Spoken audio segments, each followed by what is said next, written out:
Welcome back, everyone. The conversation on the possibility of an alliance between Peter Obi of the Labour Party and Senator Robbie Kunkunso of the New Nigeria People's Party, NNPP, has generated much furore.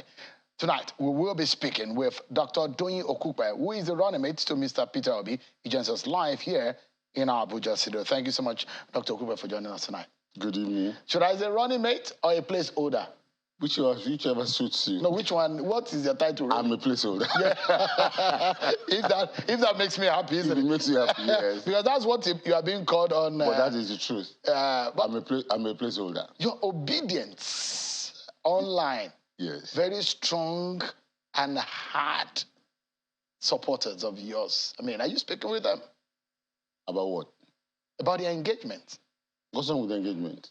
You don't think, I mean, your candidate came out yesterday. When people are passionate about something, yeah, they can hardly tolerate you messing that thing up. Do you understand? Peter Obi has become a national phenomenon. And it's not just, it's not just that the obedient team on Twitter or social media are a special breed. They are just Nigerians reacting to the situation. I mean, look, how do you want somebody who is obedient to react to a picture, a fake picture, a false picture of supposedly obese son, standing on Nigerian flag and wearing IPOB uniform? So, that is infuriating. It is human to get angry. I'm not going to come here and blame anybody for being angry. It is politics. We're in this game together. If you don't want to get dirty, if you don't want to get wet, don't come into the rain.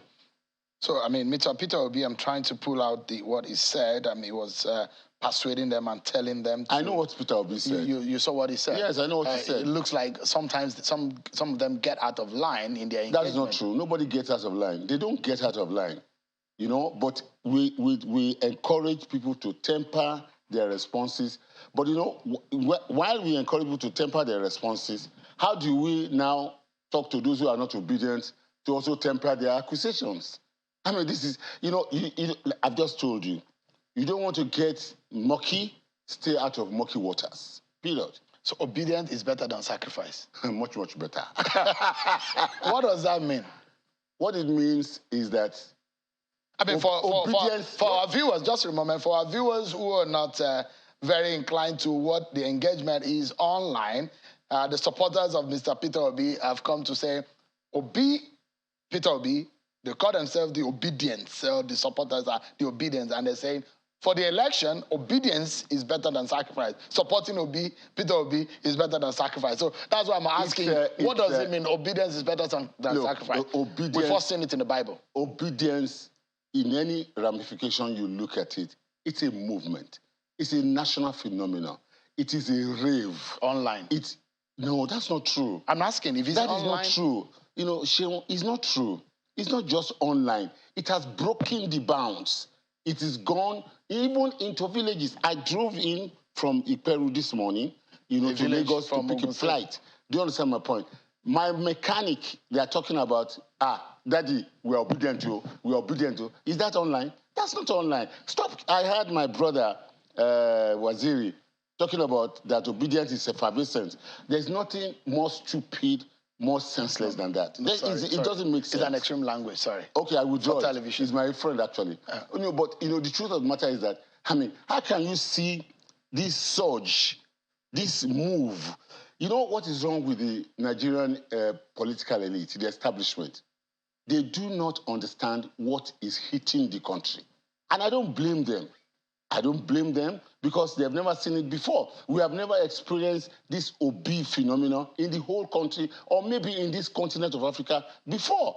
Where young people, highly motivated, totally, completely dissatisfied with their environment, have decided to take their destinies in their hand, and somebody is coming and is telling me it's effervescent or that there's a calculation with which you are going to win an election. Total falsehood. It's not going to happen. What is going to happen is that these two political parties, these parties that are fading away, are just going to be swept off their feet.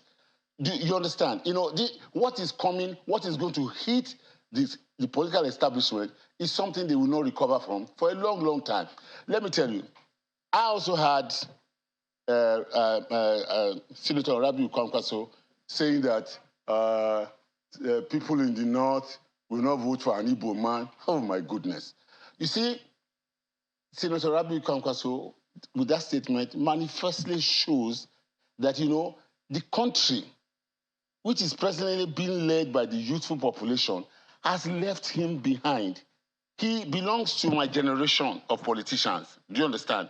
And, you know, we have a very narrow vision. And that is why Adamo can also come here and tell you it's calculation, it is mathematical, that they are going to elect Nigerian president. Lies. It's not going to happen. You know, for a leader like Kwankwaso to come to national television and play, you know, a very dangerous, negative ethnic card, talking about some people, Northerners, will not vote for an Igbo person. You know, and Kwankwaso is in the habit of, whenever he's talking, he's always not. This is a man that is almost electorally restricted to Kano. You know, and that is the problem. He's judging everybody else in the north with the prism of what he sees in Kwankwasia movement in Kano. That's all. You know, and you want to give the impression that Northerners have no, you know, they do not understand, the Northern electorates do not understand politics. They don't have a mind of their own. That is not true. Evidence has not proven that. I want to tell you something. We are in this country. I was in NRC. Our presidential candidate was late Bashir Tufami, God bless his soul. He contested against a Southerner, against a Yoruba man, and MK Abiola. MK Abiola trounced us completely in the north. He won in Kano, won in Bauchi. Who voted for him? Are they from Chad or from Niger?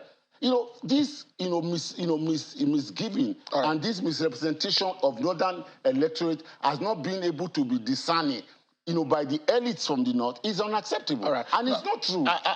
We're going to get there, I mean, one after the other. I mean, you just remind me of some of the interviews I had with you, and when you boasted about how Jonathan was going to defeat the APC in 2015, and you were beating silly. Yes, I mean, it didn't work out. We'll get to it.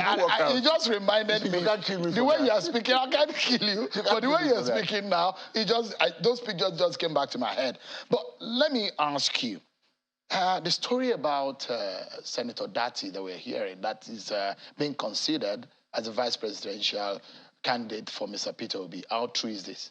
It's being considered. Others are being considered. These things will be decided this week. I mean, there's going to be an announcement from Mr. Peter Obi? Very, very likely. So it's likely to be Senator Dati? I'm not sure about that. I cannot say that. But I know that these matters will be concluded, you know, from tomorrow to Friday. You know, it will be done. Senator Dati is being given a very strong consideration, that is? He's being considered along with other people, you know, whom we have engaged and we're talking, you know, we have talked with and all that. The emphasis here is this. We're looking for a young, vibrant, a politician of northern extraction with a measure of intellect, sound background, pedigree, education. You understand? That is what we're looking at. So there's those who say, let's talk about the alliance between the possibility and the talks about the alliance between the NNPP and the Labour Party. There's those who are saying, oh, Kwankwaso is a more senior politician to Peter Obi. So somehow, Peter Obi should be the running mate while Kwankwaso be the principal. How do you measure seniority in politics? Is it age, length of time you have been in politics? Look, I have been in politics for 42 years, right? I have a pedigree that can compete with anybody in this country. I am knowledgeable. I have an above average intellect, for a fact. And you're a retired medical doctor. Correct. And I also wanted to be president. But I looked at it introspectively. You know, what I wanted to do was to help to change the country. And I saw a better man. What has age got to do with it? I've been, between Peter Obi and myself, it's almost 10 years. All right, I'm senior to him in age, senior to him in politics. I've been in politics even while he was still abroad doing his business. But that is not the issue right now. So the issue is who can fix this country at this moment. And I felt that, even though I have the desire, I have the zeal, but I saw a better person, that can do it, and I decided to withdraw. So, Dr. Okupe, what Kwankwaso is delving in, relying on, that he has been the Speaker of the House of Assembly, he has been a senator, he has been governor 8 times. That doesn't answer the questions the young Nigerians are asking. The young Nigerians are saying our future is in dire straits. We need a man that can put his hands on the steering wheel and drive the country well. Dr. Okupe. Kwankwaso has nothing in his background, that convinces anybody that he can match Peter Obi. So it's not a matter of seniority. So it's a matter of capability. Mr. Peter Obi will not be a running mate to Kwankwaso. Let me tell you, that discussion or those discussions about merger, alliance and all that was led by me from our side. Is he still alive? It's dead. D-E-A-D, dead and buried. So finished. So no alliance. Mr. Peter Obi will not align with Kwankwaso. It's not Mr. Peter Obi. The Labour Party and its presidential candidate have long since withdrawn from that conversation. It was NNPP that continued to try to benefit from the traction of the popularity of Obi. And, I'm now an elder statesman. Out of maturity, I decided that we will not take them on media-wise. So we kept quiet. But they kept on, going on.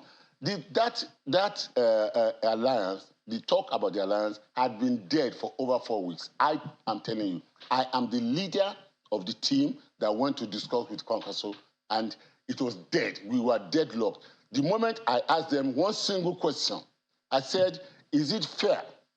Would you consider it appropriate and okay for a northern president, a president of northern extraction and a Muslim, to finish 8 years, and another northerner a Muslim northerner from the next state in the same zone takes over from him. And the three of them unanimously said, oh, there's nothing wrong with that. As far as I'm concerned, this discussion was over. And it has remained over since then. But we did not come to media because I respected those who we were discussing with. I never said anything. I've never mentioned anything publicly. This is the first time I'm publicly commenting on the matter. And it's because they have thrown it into the winds. So that idea is dead. I've told you, D-E-A-D, dead. I'd like you to comment on what Senator Kwankwaso said about the ability and the capacity of the political, because I always tell people there is a political popularity, the public popularity, and the voting popularity. The most important one to win an election is the voting popularity. Correct.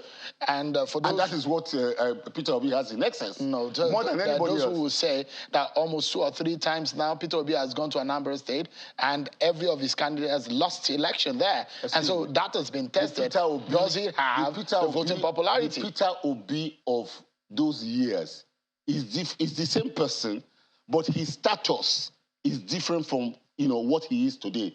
Peter Obi today is at the pinnacle, is at the apex, is leading a revolution, a political revolution in the country, which is being propelled by the strength, energy, motivation, zeal, and capacity of Nigerian youth. Anybody, underestimates this, will have himself to blame. It is not Peter Obi anymore. Yeah. It has gone beyond Peter Obi. Do you understand my point? It has gone far, far beyond Peter Obi. People in villages, look, I've seen people, they are not worried about posters. They are painting the frontage of their houses like in a poster form, putting Peter Obi's picture there. Has that ever happened in this country before? I know there is, why, as much as it's very interesting to speak with you, because you're a fantastic person when you're speaking about these issues, there are 2 tanks that I see that, that embeds in Dr. Okupe. There's the one that knows the issue and the ones that want to speak what Dr. Okupe wants to speak. Tonight, I'd like you to speak from the best part of those 2 tanks. Now, I I'm not going to respect disappoint you. I respect your knowledge of Nigeria's politics. You've been around for a long time. Yes, sir. Now, you do know that winning an election is not just by popularity. You have to have Correct. You have to have the structure. Correct. It has been tested over the years. Was popular, has been popular, and he lost the election 3 times. CPC, NNPP, correct. never been You are able very to. correct. Now, the question now is, even the Jonathan of this world who lost the election based on the crisis in PDP, were because some of the structure of the party had, they lost the structure and they lost the election. And the NPDP, members of the PDP at the time who left, were the cause of APC's triumph because Correct. they gave. So the question is that, does Mr. Peter Obi have that kind of structure? Now, the question is, does the Labour Party has any kind of state that it controls right now? Structure to win an election, very important in our politics. Sheung, I'll be very honest with you, and I'll be very honest with fellow Nigerians. I'm going to speak the truth here. Peter Obi is just a man for this season. He's a man that presently all the elements for victory is totally, completely, positively mixed with him. Now, Peter Obi is coming more ahead of any other candidate with 5 states from the Southeast. That's the platform. You think he will win 5 states? Oh, look, you can't, I don't want to start to mention names here. Some people try to hold some discussions and they were talking about some other candidates and all that. People told them to chase them away. These are SY leaders in the Southeast. I can tell you for free, and I mean it, and I'm not being frivolous, that if 1 million votes comes out of Southeast, Peter Obi will take 850,000. I'm telling you for a fact. If not 900. That will make him a regional president. No, let me he cannot go even on. win. Okay, go ahead. Let me go on. Yeah. Now, you move to the south. You move to the southwest. You move to the southwest. I've just coming from home. Iperu, which is a village. No. Iperu is a village that by is not the subject matter of this discussion. You and I will meet after this. We'll sort that one out. I'm telling you, sir, that in the southwest, the avalanche of movements and persons and groups that are saying, Doctor, some who are my age, are saying, Doyin, we are with you and we're behind you. There's no way Peter Obi will score less than 40 to 45% of total votes cast in the Southwest. Take it from me. Has that ever been tested? Look, I never make political postulations and fail. It hasn't happened in 40 years. Ask those who know me. When NRC was going to lose, I wrote a piece of proposition, and I gave it to the national chairman. And I said, we are going to lose this coming election because of this, because of this, because of that. President Jonathan, on the 13th of October, 2014, I gave him a document that if we are not able to do this and this and this and this, we will lose this election. It is a natural gift with me. I can objectively look at political situations and hazard a guess. It's 8 months before the election. How many states do you think Peter Obi can win? Peter Obi will win in nearly 50% of the states in the country and get 25% in more than 24 states in the country. Now, let me also tell you this. I am the first to admit that his penetration is convincing in the South, all right? But not yet so in the North. I will put penetration of the obedience movement in the North to about 15-20%. But you see, from next week, when we announce it's strategic. When we announce the vice president, the real vice president, who's going to be a northerner, all right? He is going to be the arrowhead of rooting the North. And, the northern youth are ready for a new direction. We need to close this conversation. A new statement. Yeah.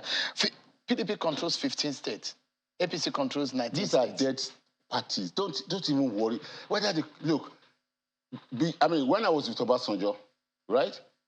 ACN controlled virtually the entire of the Southwest. in one election, they lost everything except Lagos. So, the political dynamics of, of this country is not such that you can go and be, like... So you'll beat the APC in the 19th state, you beat the PDP in the 15th state. APC, we are not going to beat PDP because they will, on their own, self-destruct, all right, collapse. On a final note, just in 20 seconds, because we really need to go, Senator Kwankwaso mentioned that someone in the PDP is deceiving Mr. Peter Obi, and is confusing him. Do you know who that person is? I do. You know the person? And I spoke to the person, and he is wrong. The person is in PDP, true.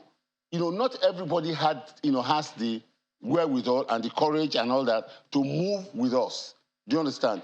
All right? But, he's still very close to Peter Obi, and he has been an intermediary between Peter Obi and Kwankwaso. And he comes from us, he goes to Kwankwaso, he comes back to give you. He's not deceiving Peter Obi. He's not. I know him. He's a man of honor, and he's a man that has integrity. Dr. Doyin Okupe, I wish you the very best, and my regards to your obedience. Thank you very much. Thank you so much for coming. I hope one day you will become obedient too. Unfortunately, I've been covering politics. I've tried to snuff life out of any biases that I have, at least in the last 9 years of my professional career, so that I can live long. You support anyone as a journalist, a professional, you are done. So I don't support anyone. And those such is that the way we operate here at Channels Television. We are balanced. We're here outside every time. Thank you so much, everyone, for watching. That's our show. I'm Sean Kimale. Bye for now.